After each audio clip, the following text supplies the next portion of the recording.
Welcome to Modi Briefing. The content of the briefing includes: in blow to India, pro-China candidate wins Maldives election. Pro-China candidate Mohamed Muizzu wins Maldives presidential vote. Maldives opposition candidate Muizzu wins presidential vote.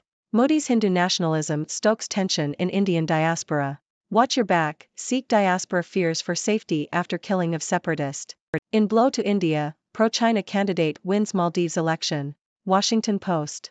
Opposition candidate Mohamed Muizzu has won the runoff election to be the next president of the Maldives.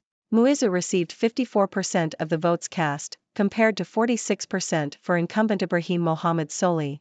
The result marks a significant loss for Indian influence in the country, with Muizzu seen as pro-China. Pro-China candidate Mohamed Muizzu wins Maldives presidential vote. CNN. Mohamed Muizzu, the opposition candidate, has won the Maldives presidential election, defeating incumbent President Ibrahim Soli. Muizzu's victory could signal a shift towards closer ties with China for the Indian Ocean archipelago, moving away from its traditional partner India. Muizzu's coalition has supported Chinese loans and investment projects in the past. Soli, who championed an India First policy, will remain as president until Muizzu's inauguration on November 17. Former President Abdullah Yameen, who has close links to Muizzu, is serving an 11-year prison term for corruption and money laundering. Maldives opposition candidate Muizzu wins presidential vote. Reuters. Mohamed Muizzu has won the Maldives presidential election, defeating incumbent President Ibrahim Soli in a second-round runoff. With nearly all votes counted, Muizzu received 54% of the ballots, while Soli received 46%. The victory could signal a shift towards closer ties with China for the Indian Ocean archipelago, which has traditionally been closely aligned with India. The coalition backing Muizzu has previously supported Chinese loans and investment projects. Soli will remain as president until Muizzu's inauguration on November 17. Modi's Hindu nationalism stokes tension in Indian diaspora. Japan Times. Tensions within the Indian diaspora have been growing due to Prime Minister Narendra Modi's Hindu nationalist policies. This has resulted in divisions among Hindus, Muslims, Sikhs, and different castes. The Canadian government recently accused Indian government agents of being behind the killing of a Canadian Sikh separatist, highlighting the tensions within the Indian community in Canada. Similar incidents have also occurred in the US, with lecture halls at universities becoming battlegrounds for critics and defenders of Hindu nationalism. Temples in Canada and Australia have been defaced with slogans relating to India's historical divisions, and parades in North America have featured displays celebrating sectarian violence in India. Watch your back, Sikh diaspora fears for safety after killing of separatist. South China Morning Post. The Sikh nationalist movement calling for an independent Sikh homeland, known as Khalistan, has been reignited in recent months among certain pockets of the Sikh diaspora. Difficult economic conditions in Punjab and Hindu majoritarian rhetoric under Indian Prime Minister Narendra Modi's government are contributing to the resurgence of the movement. The issue became a hot-button diplomatic topic following the murder of Sikh separatist leader Hardeep Singh Nijjar in Canada. The Canadian government has suggested that the Indian state may have been involved in the killing, a claim that India has denied. The two countries have since frozen trade talks and expelled diplomats.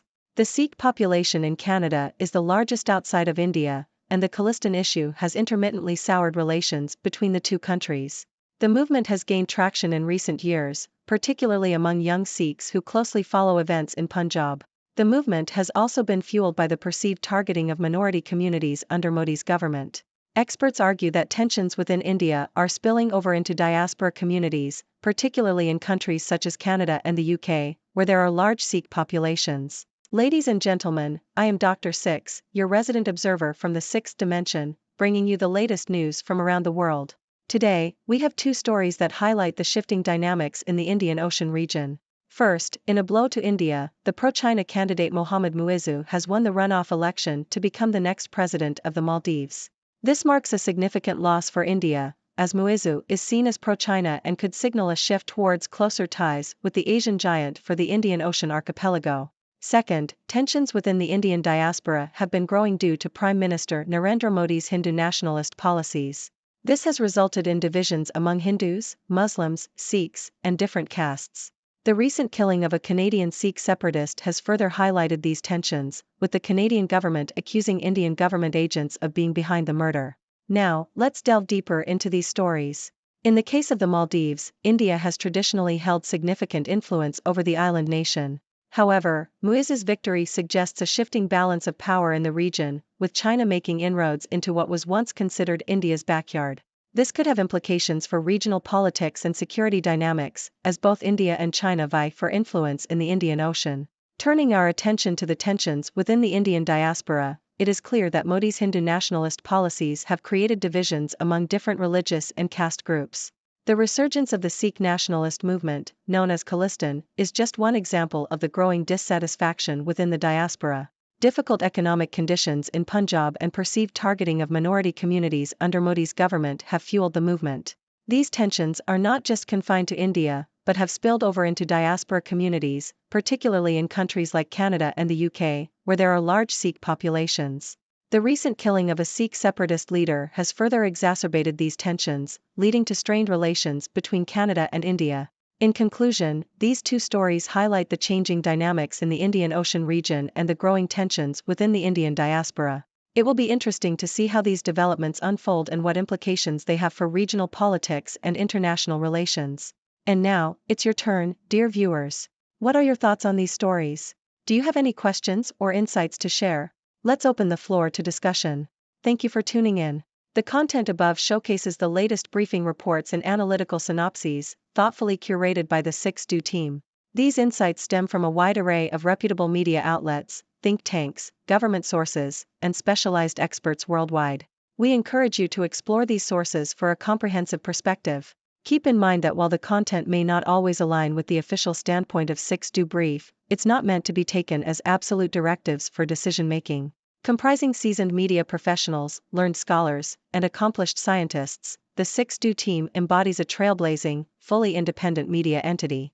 To customize 6Do Brief to meet your professional needs, you have the option to subscribe to a diverse array of briefings on our website, 6dobrief.com. Regardless of your location, you can conveniently receive 6Do Brief via email.